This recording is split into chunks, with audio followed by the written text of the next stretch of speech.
What's good, everybody? We are back, and I'm amped up because this is a very, very super episode that we got for y'all today. And we are back for another episode of the No Hedging Podcast. I go by the name of Rip16, the G. And by this point, you already know what the G is for. I'm tired of Jet. And we are the Mighty No Hedging Podcast duo. Back for a Super Bowl episode of the show. Yeah, the Super Bowl edition. The Super Bowl edition. The biggest bowl you can get. The biggest. You know what I'm saying? And as you know, we like to start this show off with a little thing we like to call GOATtalk. So can I get a Stone Cold Steve Austin?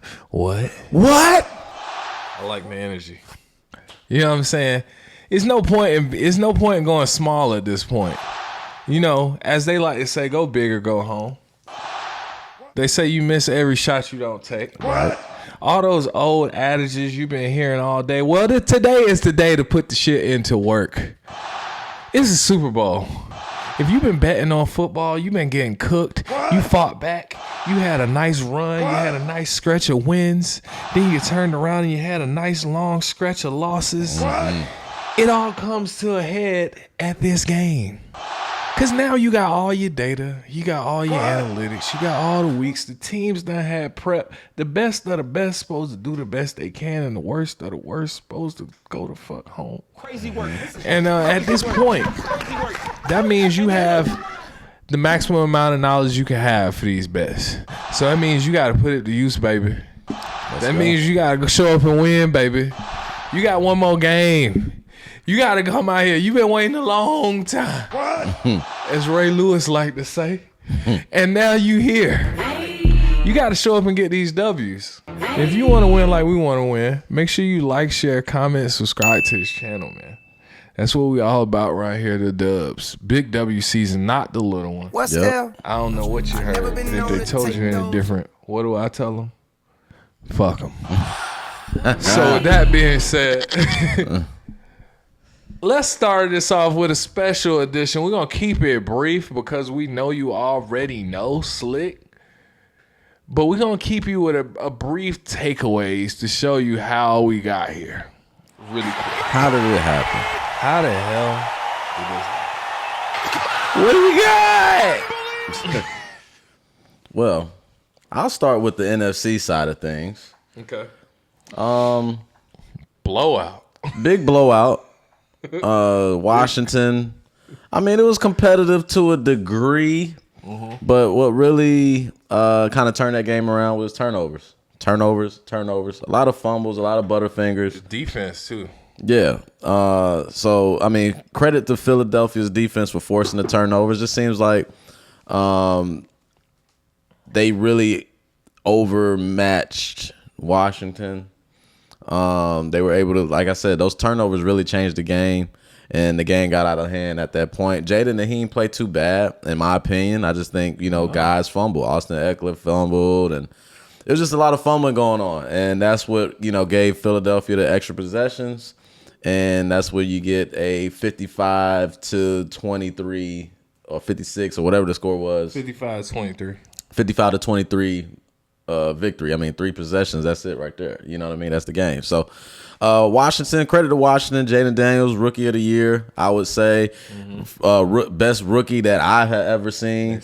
Some say the best rookie ever. Yeah, to take his team to the NFC Championship game. Played phenomenal. Didn't even play bad in the game. It's just the turnovers, man. I mean, that game went about how we thought it should go, to be honest.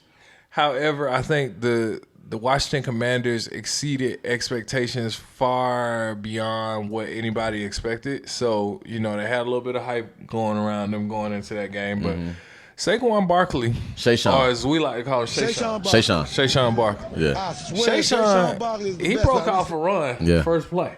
Yeah. And usually, as I told you a couple weeks ago, he usually does that in the second half. After you wear the defense down, you beat him up, then he going to break for a long run. However, he did it on the first play of the game. Yeah, he did it in the second half too. And he did it in the second half. To seal the game. To seal the game. Yeah. If he was doing it at the beginning of the game, you're in trouble. because your defense ain't even tired yet, and y'all already getting cooked. Yeah. So that's a problem. Yeah. But that game went about how I expected it. Now, on the flip side of that, the Bills and the Chiefs had themselves a battle going. Josh Allen was out here. He was playing. Did the best he could. He did the best he could. It wasn't your fault, bro.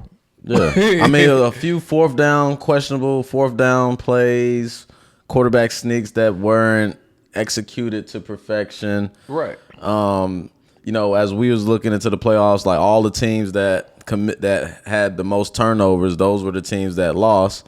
In that game, the Chiefs had more turnovers than the Bills, but the Chiefs managed to win the game. And I mean, they activated that other player they got. But I do think questionable fourth down turnover on downs. Yeah, not being converted by Buffalo. Questionable. Said he was short. Whatever the case may be. Questionable. It was questionable. I can see it going either way. But I will say this: both Josh Allen and Lamar Jackson, in the past years, they've had their certain issues where they're repeated Achilles heel, what ends up losing them games in the playoffs. To Josh Allen's credit, he did not throw an interception. No. That was his Achilles heel. It's like he's going to gunsling, he's going to throw it, he's going to throw a pick at some point in there, and that's going to be a problem. But he didn't do that. So to both Josh Allen and Lamar Jackson's credit, they improved their games and worked on their weaknesses. And that's not the reason why they lost the game. So no, they got outcoached at the end of the game. They did. Basically. I mean, they did. Spagnuolo outcoached them, sent the blitz in the direction that he was rolling to. The offensive line wasn't ready for it. And then on the offensive side, for the Chiefs to seal the game, Andy Reid dialed up a nice play call to get Samaje Perine open and get that first down to end the game. That was just good play calling. So they got outcoached at the end of the game. They did. Those were the two critical plays of the game. People talk about their questionable referee calls, but the coaching in itself was also executed very well. So I will give the Chiefs their credit. Their defensive execution with Spags and Andy Reid dialing it up. They're gonna make some good plays called in there too. So yeah, so that's how we got here, right? Yep. But we switching up the show format today because it's only one game. Everybody know what game we here for. So let's switch it up and talk about what are the keys to success for these two teams. Now that we know we have the Eagles and Jalen Hurts and the Chiefs, Patrick Mahomes, Kelsey, Shayshawn Barkley with the Eagles. We know what we got going on. What are the keys to success? I think I'm going to start with the Chiefs, AFC side. Okay. The key to success for the Kansas City Chiefs, as we all know, eyes are on 26, Shayshawn Barkley. So I think it's going to be up to Steve Spagnuolo to slow down Saquon, not stop him because you can't stop him. The Chiefs are susceptible to the run, right? They give up rushing yards, 140, 150 plus in the past couple weeks against the Bills and against James Cook was the Texans. Cooking. 6.5 yards a carry, I think, for James Cook, and then I think it was like another 4.9 yards a carry for Joe Mixon. And obviously C.J. Stroud, he had got off and rushed for like 50 yards too. So the Chiefs are a little susceptible to the run, right? But it's just a matter of them being able to stop the run in key situations, slow them down. They're not going to stop Saquon. They're going to slow him down. So I think the key for the Chiefs defense to win on their side of the ball is to slow Saquon Barkley down, and then at the same token, put the ball in Jalen Hurts' hand as often as you possibly can.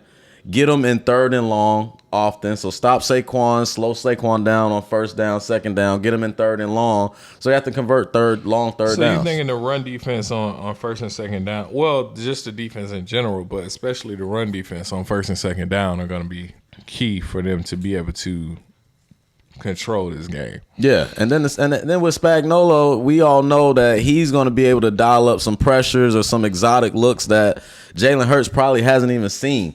Right. Sending in corner blitzes. Might save it for the fourth quarter.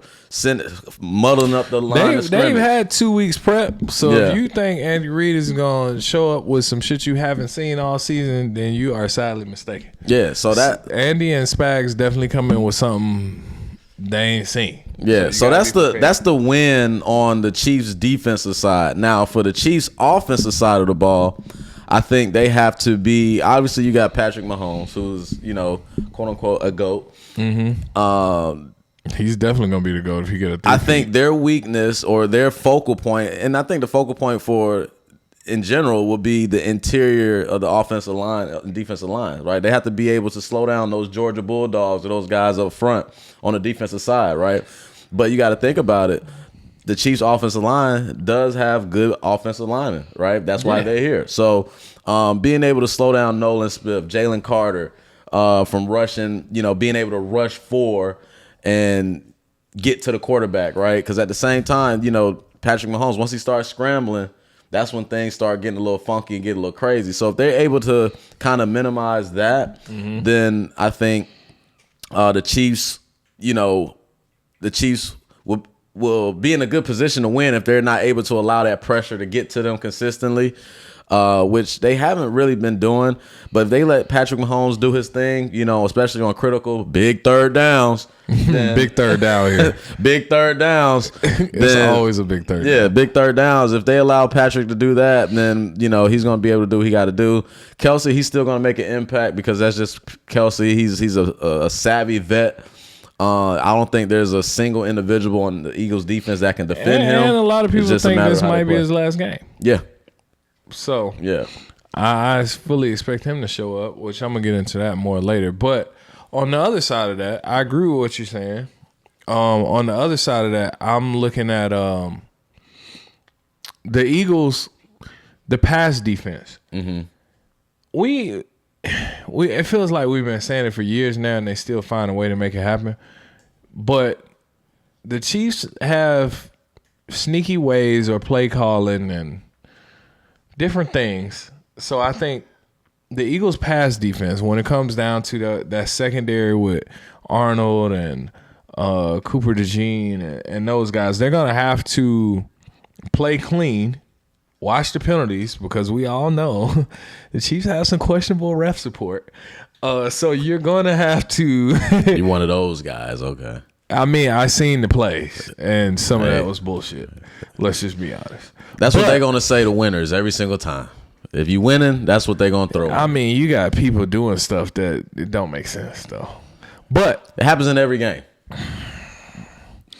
So like I said, there's questionable things. So with that being said, you have to make it unquestionable. You have to manage your penalties. You got to make sure you're playing smart football. You can't be doing unnecessary grabs. You can't be sneaking, trying to get away with certain stuff because they're going to call it against you.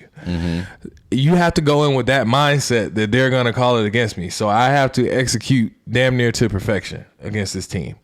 So with that being the case, I think that secondary is going to be a key component in this game because they find sneaky ways to get guys open.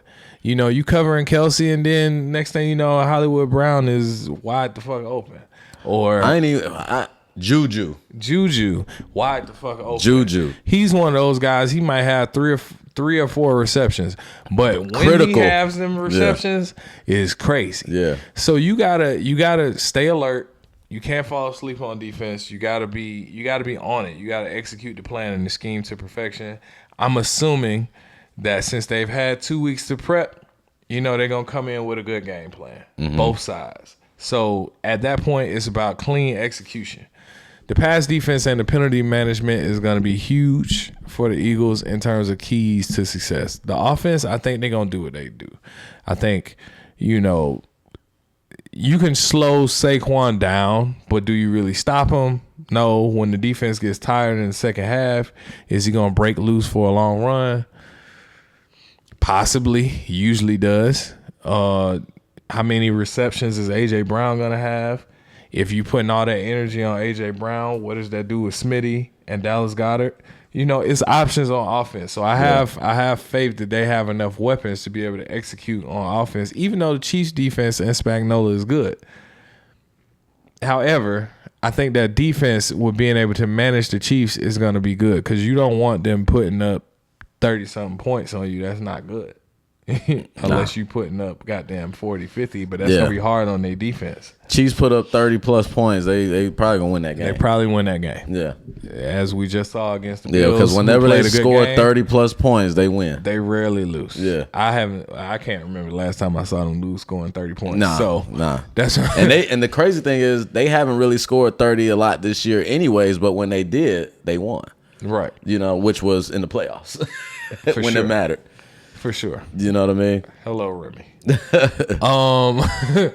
So that the defensive aspect and also, the aspects that he mentioned. Now, since we getting into that, another key. Well, hold on. They need the Chiefs.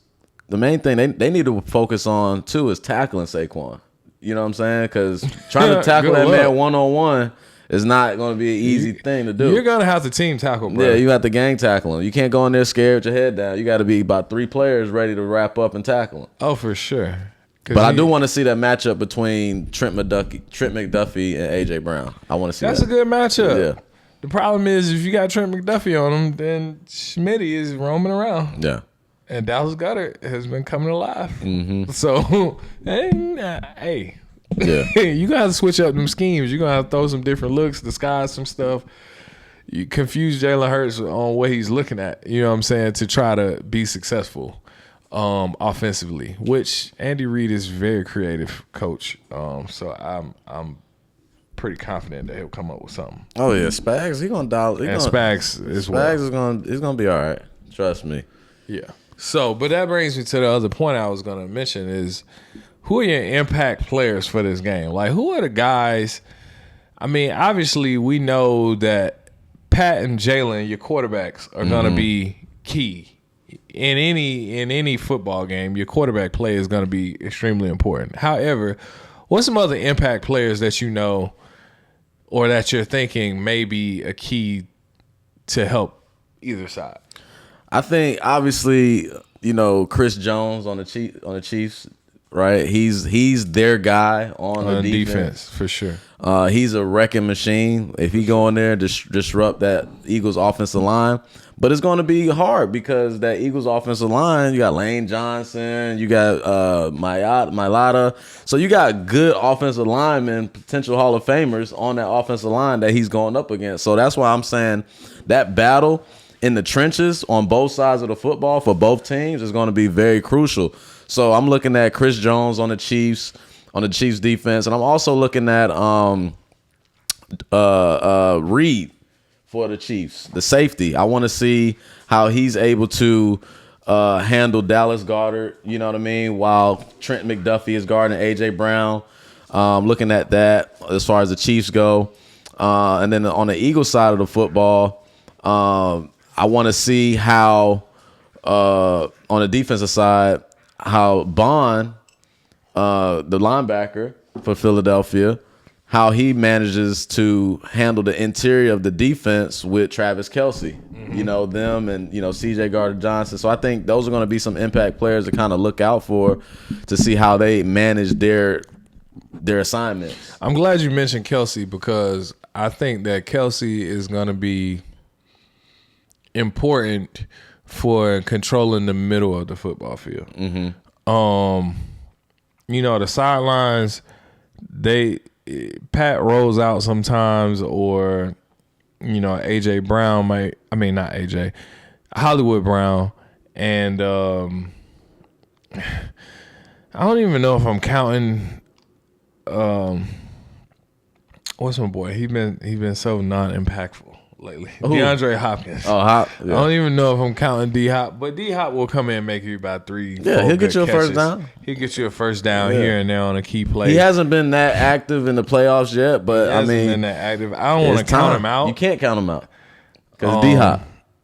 And plus, the Chiefs have been known to activate some guy who hadn't been doing frankly shit. Right. in a Super Bowl. If he hasn't, he's not on the scouting report. He's gonna show up in the game. MVS went crazy last year when they won the Super Bowl, and we was like, "What?" Yeah. So, I mean, I'm not gonna count him out.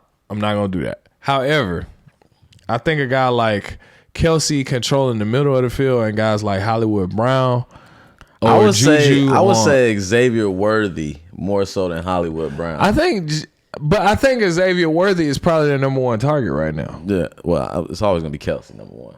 Well, Kelsey. Yeah. I mean, wide receiver. Yeah. Wide receiver. Yeah. Wide receiver. I think Worthy is the number one, but I'm just thinking as a key impact. I'm thinking that Hollywood Brown and Kelsey are gonna be two impact players you gotta watch to create, some separation with that defense. Because I mean, I would hope Hollywood Brown, because what I've seen out of this nigga been dropping shit. He caught some passes in that Bills game. Now Worthy was the guy in that game. But he caught that big one down the field. Hollywood Brown was cooking early. The first couple passes of the game was to Hollywood Brown. Yeah. He was cooking early. And, if they can replicate that and kind of get you some consistency here and there throughout the quarters, I don't think he needs to come out and have a monster game, but he needs to have something consistent to at least be a reliable target at wide receiver. Kelsey, he just has to be himself. He just got to do what he's been doing like throughout his career. I mean, if Kelsey comes out here and has his standard Kelsey self, then I think he does his job enough for them to be able to have a good shot at winning the game. I don't think they have anybody to defend him except for exactly. They don't have the Eagles don't have anybody to defend them. CJ Gardner Johnson's not going to be able to defend them. Cooper DeJean is not going to be able to defend them. Terrion Arnold's on Detroit. Not Terrion. Slay. Slay's a corner. He's not going to guard him anyway. He play outside. And what's more, Queion Mitchell? He's outside too. He on the outside too. So those guys are not going to really be guarding the interior with Kelsey. So I think that's where you cook up a lot. But on the Eagles side, Shayshawn Barkley. Yeah. I mean, they can try and slow him down, but if he does what he's been doing throughout the season, which is he might have, kind of normal impact throughout the game and then break loose on one of these big runs, go on a 30, 40-yard run. Once he breaks loose and he wears the defense down some, I think if he does that, that's great for the Eagles. That's why they put up so many points, because by the time the second half comes, they break away on you. Yeah. And if he does that, then he's gonna be the probably most impactful player after Jalen Hurts. Of course, you got your AJ Browns and Devontae Smith. I'm especially Devontae Smith. AJ is gonna get a lot of attention, which he's one of those guys you can't 100% stop, but you kind of slow down if he's in tune. But Devontae is gonna be sneaky, because I mean, if all the attention is on AJ and Saquon, then who's guarding Devontae? Hey, Spags got a plan. He's a smart defensive coordinator. I'm just saying, he got his hands full. Plan. These boys put up 55 against the Washington Commanders for a reason. And I do think their defense is way better than Washington, so I'm not just harping on that, but that's all I'm saying. You gotta watch that. So, with that being said, actually, since we talking about all that, for all my prop bettors out there, for all my prop people, some people don't like props, some people love props. But I think if it's a game where you want to deal with some props, this is probably the game. Because it's a Super Bowl. It's your last chance on some football bets for several months. So you probably want to get it in. And somebody might, like myself, now that we've been talking about this, I'm thinking about a Saquon longest rushing yard prop. I haven't looked at what that is, which I'm not always the hugest fan of a longest rushing yard prop. But it's probably high. It's probably like 20-something, 30 yards, which is doable for him because he does it pretty often. But his total rushing yards is at 113.5 on some books, which I looked at, which seems high for most running backs, but it's not that high for Saquon. No, that's light. That's a light day. It's like I said, the Chiefs give up rushing yards. They gave up 140 to Buffalo. They gave up 165 to Houston. So they're going to give up the rushing yards. I'm thinking that 113.5 rushing yards for Saquon Barkley over, especially he didn't get that record, as we've been saying. He didn't get the Eric Dickerson record, so he wants a fucking Super Bowl. Yeah, Chiefs susceptible to the run. And they susceptible to the run. So I'm looking at that Saquon Barkley 113.5 rushing yards over. As we just mentioned, who's guarding Kelsey? So 62.5 receiving yards for Kelsey over, considering it. Big game, Kelsey, he gonna show up. Got to, especially if it's his last game. You think he's gonna go out with 2 receptions? Yeah, fuck no. He might if they win. Shit, they don't get. If they win, but I just don't. They need him to win. They need him to win. Yeah, I don't see it going that way. And the Eagles defense is good, so you're gonna need your best players to make the best plays. Devontae Smith receiving yards. Out of 5 stars, I probably make this about a 3.5 star play. But he's at 51.5 receiving yards. And I just feel like A.J. Brown is going to get so much attention because A.J. is sitting around 70.5 receiving yards as a prop. Mm-hmm. I'm feeling like 51.5 for Devontae Smith is not that bad, especially if they're going to try to dial it up and limit the run on them first 2 downs. Then that 3rd down, they're going to have to start hitting some receivers. Yeah. If they trying to force Jalen Hurts to throw it, then it's not bad.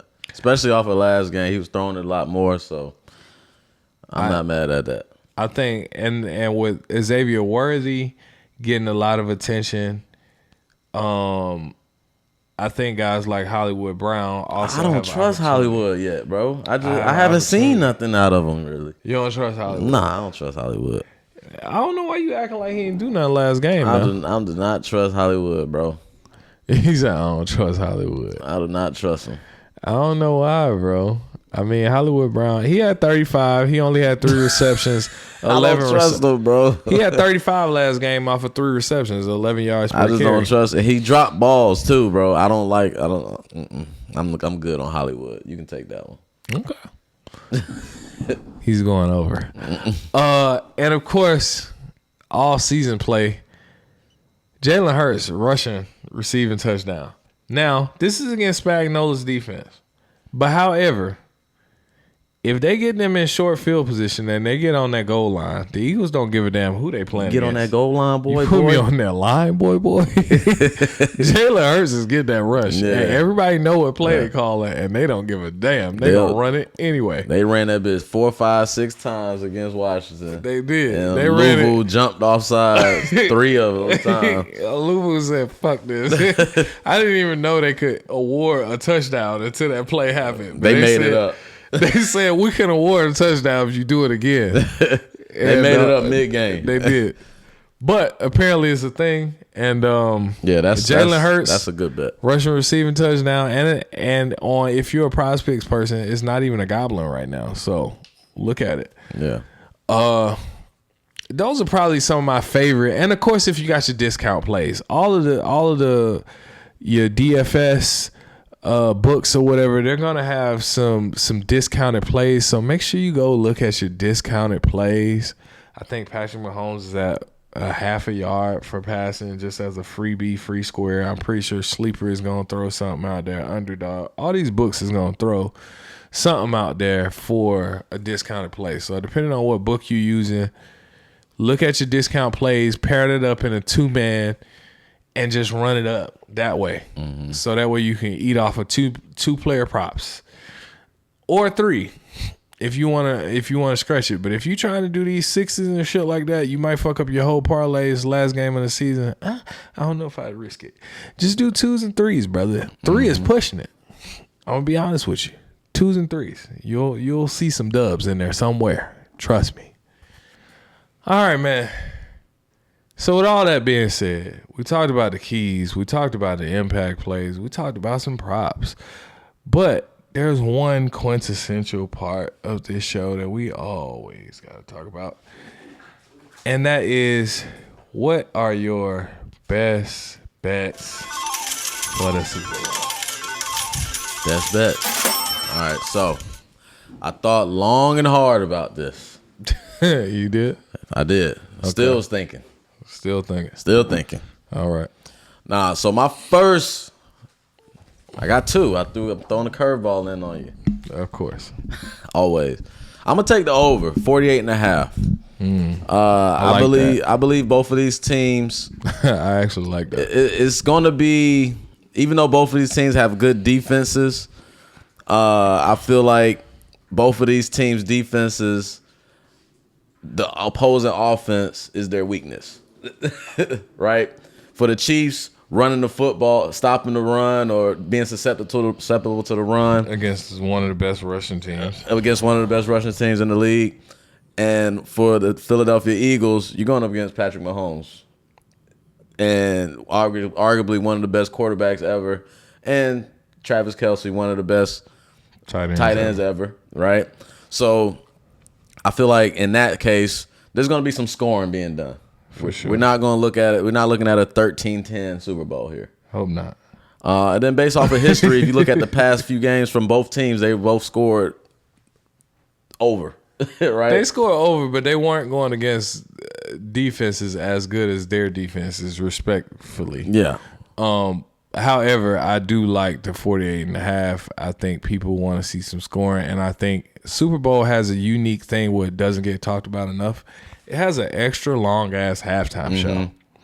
So halftime gives you a longer rest, and it also gives you more time to game plan because Kendrick Lamar about to come out here and put on a show, as he does. And I think that's going to get us some extra time to game plan to cook up some stuff. So I think the offenses do score points. I do like the over in this game. Yeah. And my second best bet, I'm going to take the Kansas City Chiefs. Take the points, money line, however you want to take them. And I'm taking the Kansas City Chiefs, and this is why. The refs. No, not at all. The Chiefs been here before. Plenty of times before. Same cast. The Eagles were here before, too. Same cast, same crew, same head coach, same defensive coordinator, same quarterback, same players. I'm taking the Kansas City Chiefs. I think this game is going to boil down to coaching at the end of the day. Which team has the better coaching and the better situation? And as we've seen all season long, the Kansas City Chiefs has been able to win situational football all year long. And now you're putting them at the biggest stage that they pretty much own for the past 5 or 6 years. This is their stage. So they're going to be able to handle the pressure, opposed to, I don't think Nick Sirianni and Vic Fangio and the Philadelphia Eagles, when it comes to situational football, I don't think they'll have what it takes to get past that hump. So if it comes down to a tight game, I'm putting all my chips on the Kansas City Chiefs. I mean, Andy Reid over Sirianni, if I got to pick between the two of them, I do get that for sure. So, I mean, and at this point, it's just hard to bet against the Chiefs because, I mean, how many times have they won? How many times have they overcame a game? How many times have they looked outmatched against this opponent or understaffed against this opponent and they still managed to win games? You know, as long as their guys who they currently have are healthy, I think the game plan, what they cook up, you know, goes in their way. As long as everybody stays healthy, they had 2 weeks off to rest, I think that bodes well for them. So, I mean, it's definitely not a bad bet to go money line with the Chiefs. It's all about coaching, man. End of the day, this game right here is about coaching, situations, and the Chiefs have been able to win Super Bowls based off of coaching, scouting, calling the right play at the right time, in the right moment, and we've seen them do that time and time and time and time again. So I'm going to go ahead. I'm putting my chips on the Chiefs. I think the Chiefs win, and they're going for history. And that's what the NFL wants, right? NFL wants history. Do they? Oh, absolutely. You think they want him to look better than Tom Brady? Absolutely. Because you got Patrick Mahomes for another 10 years. Okay. Come on, man. He is the face of the league. They're going to keep that thing going. And in order to beat the Chiefs, you have to beat the Chiefs. You can't let it come down to something real close. You got to beat them. So until I see that, Hey, in I'll a say this: the situation, Eagles it got ain't the happening. firepower to beat them now. Yeah, they do. Everything looks good on paper. both sides of the football. On They paper, have it's the great. firepower to beat them, which is why. But situational football, in those moments, big third down, inside the red zone, making the right decision, kick the field goal, punt the They're football, the best field executing. position, They're the best executing team on calling plays at the right time, dialing up this blitz at this moment, saving it to the end of the game, collecting all the data. That's the type of shit that I'm talking about. Situational football. The Chiefs are the best team in the NFL for sure. Which is why the Eagles got to watch their back on shit like a blocked field goal or something. And we not talking about no refs, man. Fuck the refs. The Chiefs have been able to win football games. And they've been able to win how many football games? They just started talking about the refs. Are you getting paid by the Chiefs? No, absolutely not. But in Pat like Mahomes, I trust. Because if you didn't see I some like of the shit I saw. Saquon, my favorite player. I want him to win a bowl, especially so he can shit on the Giants a little bit more. But I just think the Chiefs got the better staff. They got the most experience. I think they're gonna get there. They're gonna make it happen. It's gonna be red and yellow confetti. Okay. Listen, that's not a bad bet. I'm leaning towards it because it's just hard to bet against the Chiefs no matter what you're thinking in your head. It's just kind of hard to bet against the Chiefs, so it's not a bad bet. Mind you, this game is a pick'em. It's -1 for the Chiefs, +1 for the Eagles. So taking them money line makes a lot of sense. Remy is getting pissed at the Chiefs. Yeah, the fuck. Remy the dog is getting pissed at hearing the Chiefs possibly going for a three-peat. He don't like it. Which also brings me to my next point. My favorite bet is probably the Philadelphia Eagles -1.5 in a first half bet. I think the Eagles in that first half bet looks like it's a really good chance of hitting just because I think they come out firing. I think they come out trying to make plays. I think they come out ready to play. And I think they definitely come out ready for action in this game. So I think at the beginning of the game, they run it up. Or they make some plays happen to be in a lead at halftime. I think the Chiefs, if anything, make a comeback and end up winning in the second half if that happens. But I do like the Eagles 0.5 points in the first half to be over that. So that's probably my favorite bet of the day. Mm-hmm.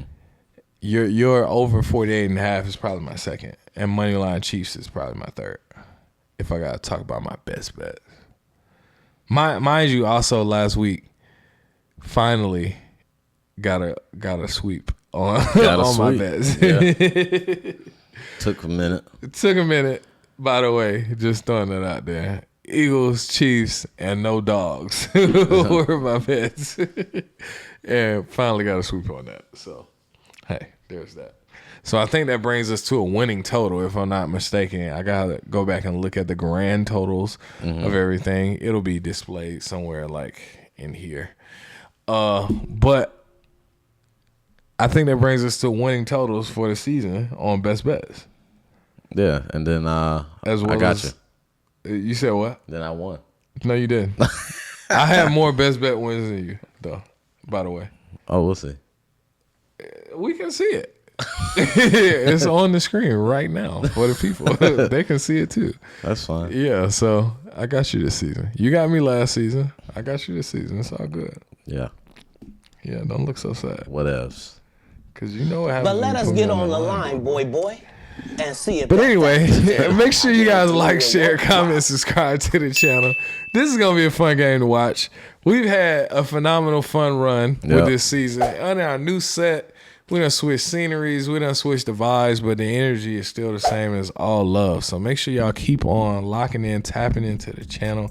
And we got some new fun stuff we launching for basketball season because we ain't done yet. You feel me, but Been a great season. Everybody, good luck. Shout out to all the subs. Shout out to everybody that's been rocking with us. Shout out to everybody that's been commenting. Shout out to everybody that's been liking and subscribing to the channel. Shout out to my people who've been sending me plays. Yeah, shout out to all y'all, man. We look forward to taking this shit next season. Good luck, and we'll see you on the next episode. But what do we like to say around here, man? Oh, yeah. Come on, man.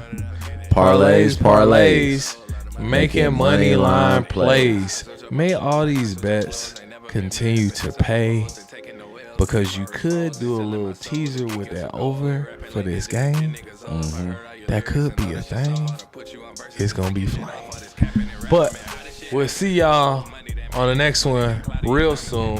Probably sooner than you even think. But we'll see y'all really soon. Peace.